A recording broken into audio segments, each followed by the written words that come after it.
Graça e paz, irmãos e irmãs. Também cumprimentos que estão nos acompanhando pela transmissão.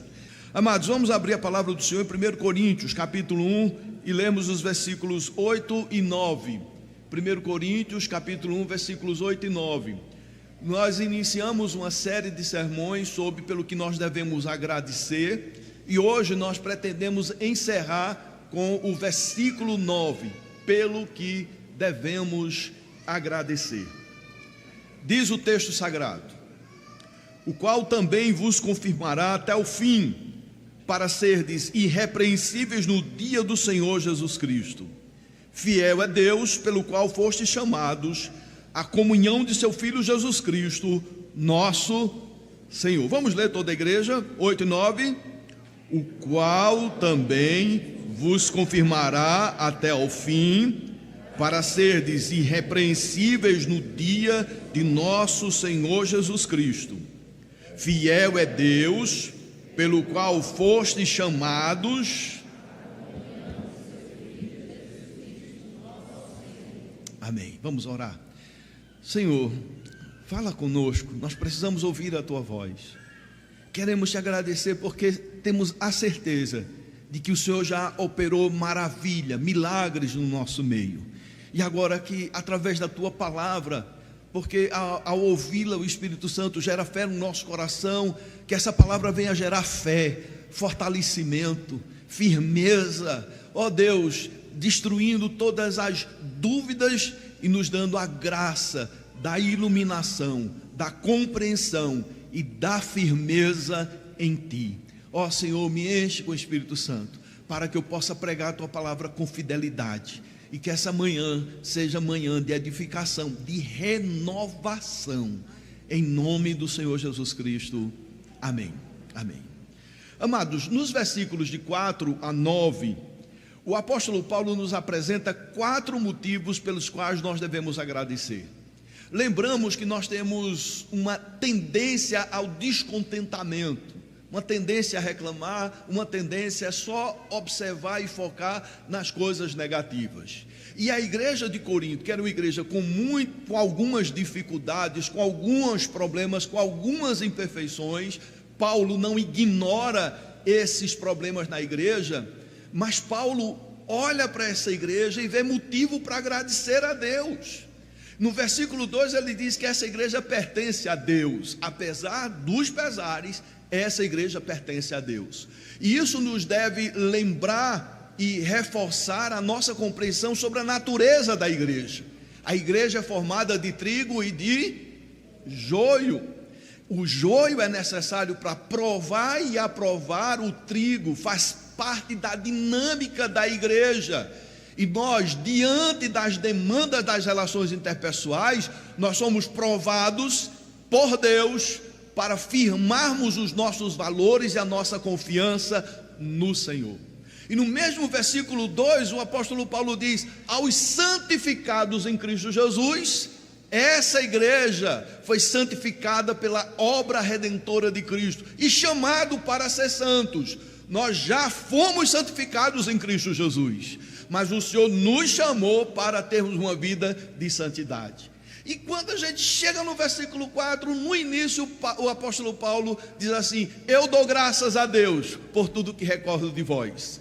Amados, Paulo olhava para a igreja, apesar da imperfeição, ele via coisas para agradecer a Deus, porque a igreja é do Senhor, a igreja foi comprada com o sangue do Cordeiro, e esse Senhor é quem cuida da sua igreja, esse Senhor é quem guarda a sua igreja.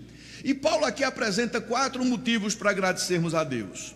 No versículo 4, nós já vimos, Paulo nos ensina a agradecermos a Deus pelo propósito da sua graça, e o propósito da graça de Deus foi nos salvar em Cristo Jesus.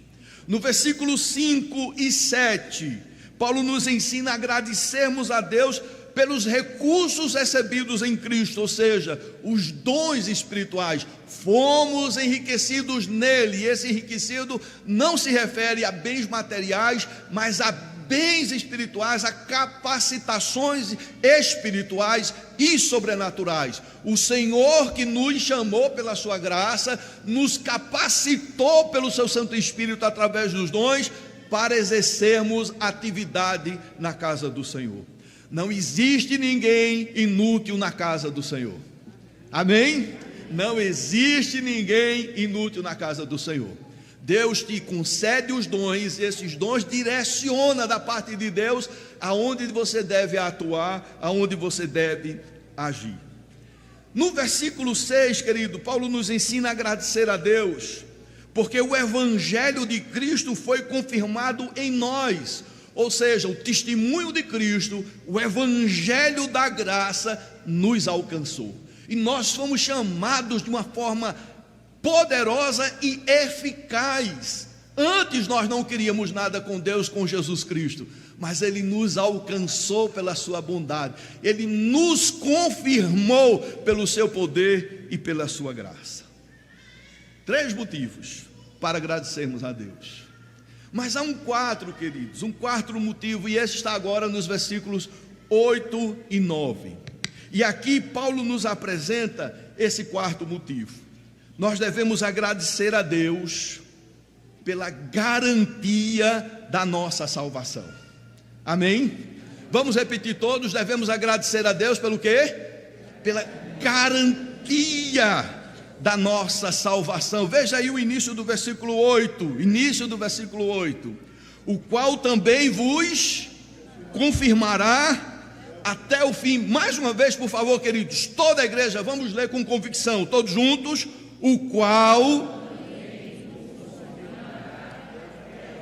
O que é que o Senhor vai fazer, queridos? Nos confirmar. Até quando? Até o fim. Abra sua Bíblia em João, capítulo 1, versículo 11 e 12. Evangelho de João, capítulo 1, versículo 11 e 12. Veja o que está escrito. Veio para que eram os seus, e os seus não receberam. Por favor, permaneça com a Bíblia aberta depois que a gente lê o texto. Versículo 12, todos comigo. Mas a todos quanto receberam, deu-lhes o poder de serem feitos filhos de Deus. Meus amados, o texto é muito claro. Quando uma pessoa recebe a Jesus, quando uma pessoa, o que, amados? Recebe a Jesus, vou repetir, recebe a Jesus, crendo em seu nome, essa pessoa recebe imediatamente o poder de ser feito filho de Deus. Imediatamente. Você, ao receber a Jesus, crendo no seu nome, você recebeu imediatamente o poder de ser chamado filho de Deus. E não apenas chamado, mas de fato se tornar filho de Deus. Vamos analisar esse versículo 12, por gentileza. É um texto muito conhecido, mas vamos fazer alguns destaques. Versículo 12. A parte A do versículo 12, o que é que diz? Mas a todos quanto o receberam. Receber a Cristo é o ato em que, movidos pelo Espírito Santo, o pecador crê que Jesus é o único Senhor e Salvador, e o abraça com fé viva como seu único Senhor e Salvador. Amados, veja que coisa extraordinária e linda o que está no Catecismo Maior de Westminster, na pergunta 73. A pergunta é: como é a fé justificadora? E a resposta, veja que coisa linda. A fé justificadora é uma graça salvadora operada no coração do pecador pelo Espírito Santo e pela palavra de Deus, pela qual ele não somente, ou seja, o pecador, dá crédito à verdade da promessa do Evangelho, mas também recebe e abraça a Cristo e a sua justiça, tal qual oferecido no Evangelho, para justificação, santificação e vida eterna. Veja que coisa maravilhosa. O texto diz e fala de abraçar a Cristo, Abraçar a Cristo, receber a Cristo, é abraçar a Cristo é receber a Cristo, reconhecendo como Senhor e Salvador. E isso é uma obra que somente pode ser operada pelo Espírito Santo. Abraçar a Cristo significa apropriar-se dele pela fé, com a confiança pessoal e plena dependência de que a salvação cabe ao Senhor Jesus. Vai além de entender ou concordar com a doutrina. Isso envolve, queridos, um ato interior de entrega e união com Cristo. Parte B do versículo 12. O que é que diz o texto? Deu-lhes o poder de serem feitos filhos de Deus. Mas antes eu gostaria de saber, você já abraçou a Cristo? Você já recebeu a Cristo na sua vida, no seu coração? Você já crê que Jesus é o seu Senhor e o seu Salvador? Parte B. Deu-lhes o poder de serem feitos filhos de Deus. Então, se você já abraçou a Cristo, Deus lhe deu o poder de ser feito filho de Deus. E é por conta dele que você pode dizer: eu sou filho de Deus. Eu tenho um Pai celestial que cuida de mim. Aleluia. É interessante que a palavra poder no grego significa direito, autoridade, concessão legal, diferente do poder, que é uma explosão, algo diferente. Aqui é o poder que concede direito, autoridade, concessão legal. Não se trata, guarde isso no seu coração e preste atenção, não se trata de uma promessa futura, mas de um ato imediato. No momento que você abraça Cristo, recebe a Cristo, imediatamente você se torna filho de Deus. No momento em que o pecador crê, ele recebe de Deus o direito de ser chamado filho de Deus. E aqui, queridos, vale uma observação. Mas todos não nascem filhos de Deus? Não, todos não nascem filhos de Deus. Todos nascemos criaturas de Deus, porque somos criação de Deus. Mas filho nós nos tornamos quando abraçamos a Cristo, quando recebemos a Cristo, quando cremos no Senhor Jesus. E se você ainda não o fez, faça para receber esse poder, a graça de ser chamado filho de Deus. Parte C do versículo 12, diz o texto, comigo todos: a saber, aos que creem no seu nome. Crer no nome de Jesus significa confiar plenamente na sua promessa e obra redentora. Meu querido irmão, crer é confiar plenamente no que o Senhor falou é verdade e se cumpre. Eu me converti aos 20 anos de idade, como eu já falei, os irmãos conhecem a história. E eu ia para a igreja, e dia de Santa Ceia eu não podia participar da ceia. E alguns meses assim, eu cheguei para o pastor e disse: pastor, eu não vou vir mais nessa igreja não, no dia de ceia. Eu disse: mas por quê? Porque eu não posso participar, nem parece que eu sou crente. Ele disse: não, você pode. O que é que eu tenho que fazer? É se batizar. E o que é que eu faço para me batizar? Venho para a reunião do conselho. Me formei o dia, e um dia antes de ir para a reunião do conselho, eu conversei com o meu irmão, que me levou à igreja, e foi através desse convite que eu abracei a Cristo no meu coração, na minha vida. E eu perguntei a Vaniel: Vaniel, o que é que eles vão me perguntar? Pastor Filando, aliás, na época eu não era pastor, né? Então já querendo saber o que é que eles vão me perguntar. E aí a Vaniel disse assim: vão lhe perguntar se você tem certeza da sua salvação. Você tem? Eu disse: não. Ninguém sabe, só quem sabe é Deus. Ele disse: mas Edson, a Bíblia diz que todo aquele que crê tem a vida eterna. Meus amados, eu era um novo convertido, não tinha sido discipulado. Na hora essa verdade explodiu no meu coração e eu gritei: eu tenho, porque eu criei, então eu tenho a certeza da minha salvação.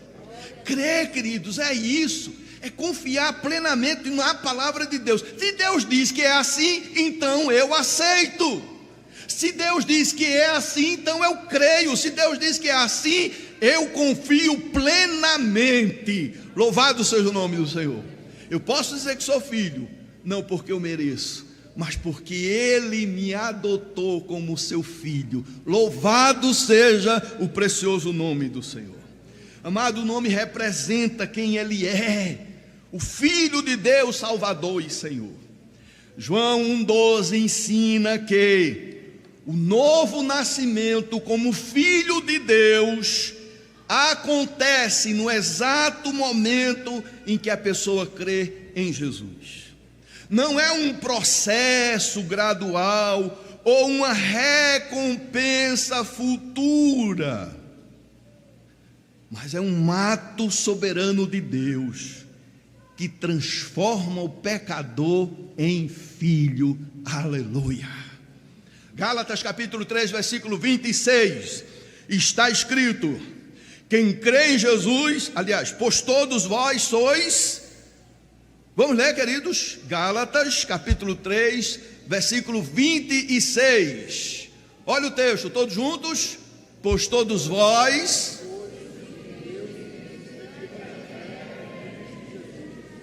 Vamos ler mais uma vez todos. Pois todos vós sois filhos de Deus.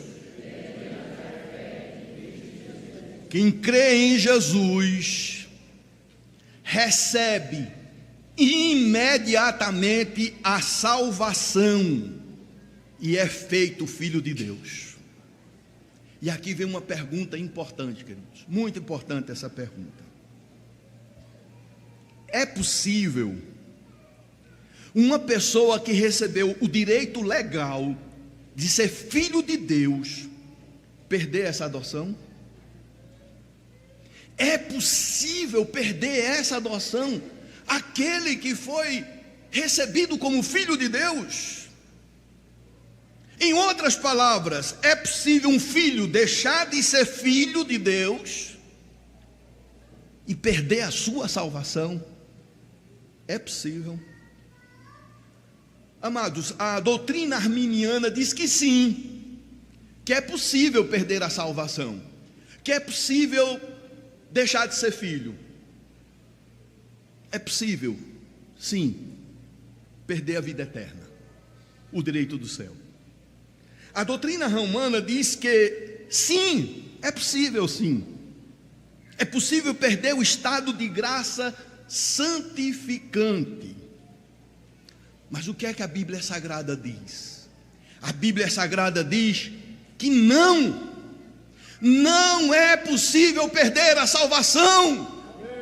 Não é possível você que foi tornado filho de Deus deixar de ser filho de Deus. Não é possível. Não é possível. Amados, a salvação não é um brinquedo que se perde, que se acha. A salvação é coisa séria. Se você realmente recebeu a Cristo como seu Senhor e Salvador, você é filho de Deus. Se você pecar, porque há a possibilidade de pecar, você perde a comunhão com o Pai celestial. Você não perde a adoção de filhos, você perde a comunhão com o Pai. Mas, no tempo oportuno, o Espírito Santo o convencerá e o conduzirá ao arrependimento. Importante, queridos, guarde isso no seu coração. Todo filho pródigo volta ao lar. Aleluia.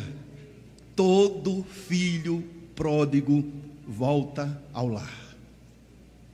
Não volta quem não é filho. Quem achou que era, quem se convenceu intelectualmente, fez até parte, mas não se tornou de fato filho, porque não houve um crer absoluto naquilo que o Deus falou. É a verdade e Ele cumpre. Se é filho, volta. Amém? Se é filho, volta. Todo filho pródigo volta ao lar. E a pergunta que eu tenho que fazer agora, nesse momento, é: quem garante que você chegará ao lar celestial? Quantos aqui podem dizer: eu sou filho de Deus? Levante a sua mão com convicção, você é filho de Deus. Quem garante a você que você vai chegar ao lar da pátria celestial? Quem garante isso a você? O que é que garante que você vai chegar lá? Aleluia. Quem garante? Amados, o texto do versículo 8, versículo 9 vai responder essa pergunta. Sabe quem é que garante que você vai chegar ao lar celestial? Primeiro, é a confirmação de Cristo. Versículo 8. Veja o início do versículo 8. Vamos ler o que é que diz: o qual também vos confirmará até o fim. Vamos ler tudo. Para serdes irrepreensíveis nos dias de nosso Senhor Jesus Cristo. O que é que significa isso, queridos? Vamos analisar esse texto. O qual também vos confirmará até o fim. Ou seja, o verbo confirmar aqui tem um sentido de fortalecer, firmar e sustentar na fé. Paulo está dizendo que é Deus quem sustenta os seus filhos, impedindo que eles caiam definitivamente, e os guarda até o fim. Amados, tropeçar, cair, pecar, errar, passar até um tempo fora, Deus permite isso, mas Ele não permite que essa queda seja definitiva, que essa queda seja para ruína e para destruição, porque no momento oportuno Ele traz de volta a casa celestial, a casa divina. A expressão até o fim aponta para a perseverança dos santos. Ou seja, todos os verdadeiros filhos de Deus, e aí eu vou reforçar essa afirmação, todos os verdadeiramente filhos de Deus serão sustentados pela graça divina até o fim. Quem garante que você vai chegar ao lar celestial é Deus, que vai guardar você até o fim. Quem garante que nós chegaremos ao lar celestial é o próprio Deus, é o Senhor Jesus, o Cristo. Deus não é um pai relapso, omisso e descuidado. Nós somos. E às vezes nós queremos proteger, guardar, cuidar dos nossos filhos, mas temos limitações, e as limitações humanas. Mas Deus, como Pai, Ele é todo poderoso, amoroso, perfeito, e Ele guarda e cuida de nós com o seu poder eterno. O Salmo 121, versículo 4, veja só o que é que diz. Salmo 121, versículo 4, coloca na tela por gentileza. Diz o texto: é certo que não dormita. Vamos examinar esse texto. O verbo dormita refere-se a cochilar, refere-se a uma distração leve, breve. E o verbo dorme refere-se a dormir profundamente, refere-se a uma ausência total de consciência. Nós temos aqui, queridos, nesse texto, uma dupla negação. Deus não cochila e nem dorme. Vamos afirmar isso todos juntos? Deus não cochila e nem dorme, ou seja, Deus nunca se distrai e nunca está ausente. Aleluia. Deus nunca se distrai no cuidado para conosco e nunca está ausente. Deus cuida dos seus filhos. Atenção, queridos, atenção ao que eu vou falar agora. Isso não significa que estamos isentos das nossas responsabilidades como filhos. Isso não significa que estamos isentos da nossa responsabilidade. Quando temos a consciência que somos filhos de Deus, nós não dizemos: oba, agora eu vou fazer o que eu quero. Não, não é isso. A consciência de que nós somos filhos de Deus não gera uma conduta relapsa e pecaminosa e desobediente. Não, muito pelo contrário. Aquele que tem consciência que pela graça de Deus se tornou seu filho, procura honrar o seu Pai celestial. É essa a inclinação.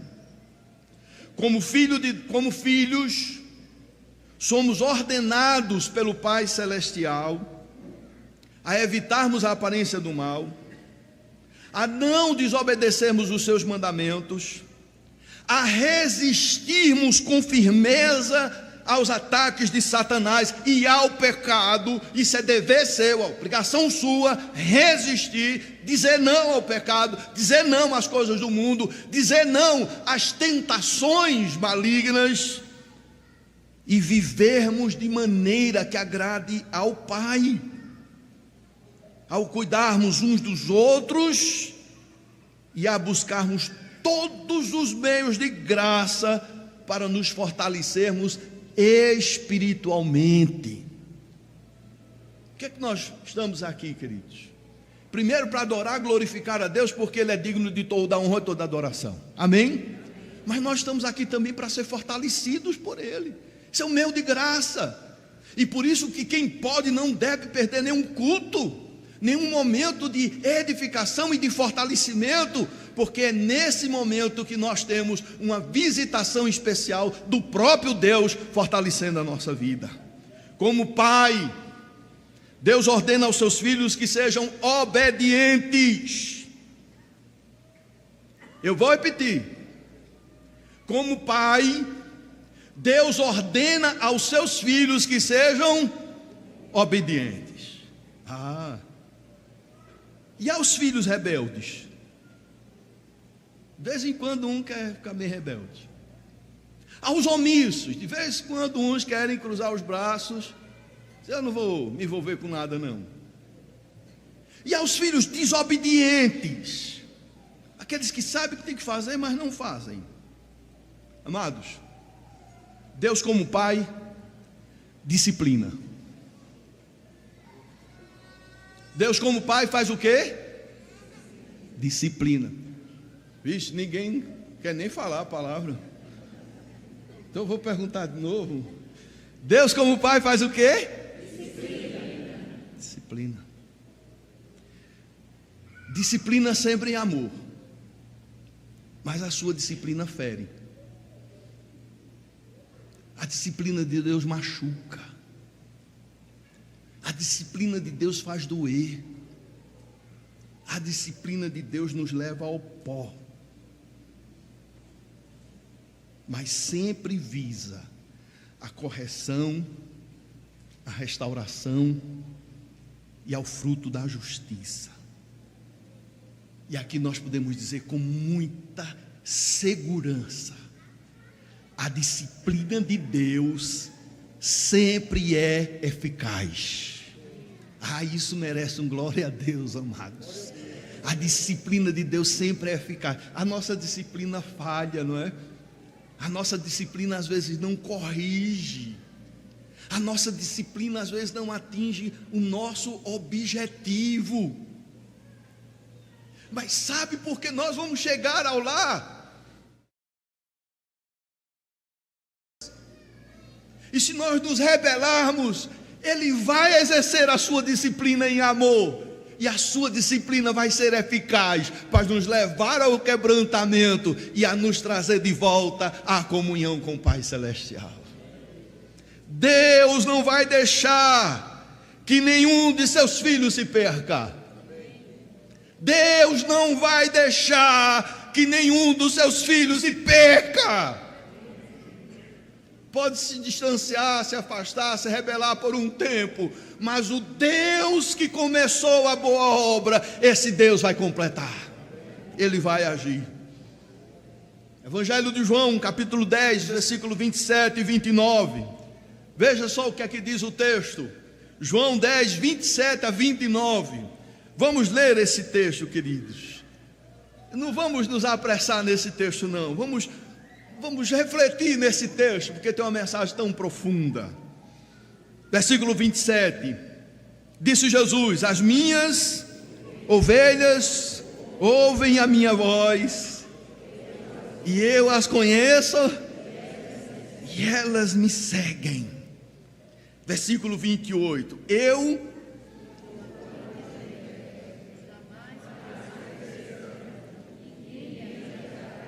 Versículo 28 de novo. Eu lhes dou a vida eterna, e ninguém as arrebatará da minha mão. Versículo 29. Aquilo que meu Pai me deu, e da mão. Aleluia. Vamos analisar o versículo 29. Versículo 29. O texto diz: aquilo. Começa o versículo 29 dizendo: aquilo refere-se às ovelhas do rebanho de Deus, que meu Pai me deu. E significa que as ovelhas foram entregues por Deus Pai ao seu Filho Jesus Cristo. Eu fui entregue por Deus Pai ao cuidado de Jesus Cristo. Você foi entregue por Deus Pai ao cuidado de Jesus Cristo, para que Ele as redimisse, as guardasse com amor e poder, e as conduzisse em segurança até ao aprisco celestial. Há um detalhe importante na frase. Veja o texto que diz: é maior do que tudo. Traduzindo literalmente, esse texto fica assim: meu Pai que mais deu é maior que todos. Amém? Meu Pai que mais deu é maior do que todos. Maior aqui significa, nesse versículo, infinitamente mais poderoso, soberano e invisível. Ou seja, queridos, a segurança das ovelhas não depende delas, mas depende do poder do Pai Celestial. Em outras palavras, ninguém é mais poderoso do que Deus. Deus é maior. Nada pode subtrair das mãos do Pai aquilo que Ele entregou ao seu Filho. Nada. E o versículo 29 conclui e diz: e da mão do Pai ninguém pode, da mão do Pai ninguém pode arrebatar. Louvado seja o nome do Senhor. Mas vamos voltar, querido, para o versículo 28. O que é que diz? Versículo 28. Eu lhes dou. Veja, eu não vou lhes dar, eu lhe dou agora o quê? A vida eterna. Veja o que é que o texto diz: jamais perecerão, e pode ser que alguém possa arrebatar da minha mão, certo ou errado? O que é que o texto diz? E ninguém as arrebatará da minha mão. O diabo não vai arrebatar a sua vida das mãos de Deus, das mãos do Senhor Jesus. Não vai, não vai, porque Ele é poderoso, todo poderoso. Voltemos ao versículo 8 de 1 Coríntios 1. E aí o texto continua e diz: para serdes irrepreensíveis. O sentido dessa frase é: para que vocês sejam apresentados sem culpa ou acusação, totalmente livre de qualquer condenação, no dia do nosso Senhor Jesus Cristo. O propósito deste sustento divino é a confirmação de Cristo. Guarde isso no seu coração, isso aqui é importante. O propósito desse sustento divino é a confirmação de Cristo, de que nós pertencemos a Ele, e de que naquele dia seremos apresentados diante do Pai como justificados, não por nossos méritos, mas pela sua obra perfeita e revestidos da sua justiça. E no final do versículo 8 diz: no dia do nosso Senhor Jesus Cristo. Esse dia se refere à volta de Cristo, o dia do juízo e da glorificação final dos filhos de Deus. A promessa é que naquele dia os que são de Cristo estarão firmes, sem acusação, porque foram justificados, sustentados e preservados por Deus. Bendito seja o nome do Senhor. A equipe de louvor, por gentileza. Filipenses 1:6. Vamos ler Filipenses 1:6. Eu pensei que ia dar para terminar, mas não vai dar para terminar. A gente continua na próxima. Filipenses 1:6. Diz o texto sagrado. Leamos todos juntos. Estou que aquele que começou boa obra há de completá-la até o dia de Cristo. Ele é fiel em preservar o seu filho na fé, para garantir sua justificação diante do trono divino e prepará-lo para o dia final. O que é que garante que chegaremos lá? O que é que garante que chegaremos ao lar celestial? A confirmação de Cristo. É essa confirmação de Cristo que diante do Pai, naquele dia, Ele vai nos apresentar irrepreensíveis. E esse irrepreensível não significa perfeito, mas significa justificados. Naquele dia, o Senhor vai nos apresentar justificados, declarados justos, e nós seremos apresentados revestidos com o manto da justiça que é própria do Senhor Jesus. E é por isso que Paulo diz assim: eu agradeço a Deus pela certeza da salvação. O que nos garante a salvação é o Senhor, é a fidelidade do Senhor.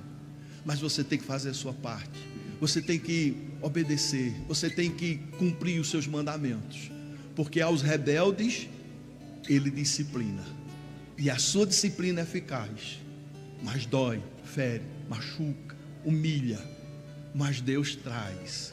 Quando Deus tem um filho, Ele não perde esse filho para ninguém, para ninguém. Vamos ficar em pé e vamos louvar ao Senhor, vamos agradecer ao Senhor, vamos encerrar esse momento de júbilo ao Senhor, porque Ele garante a nossa salvação.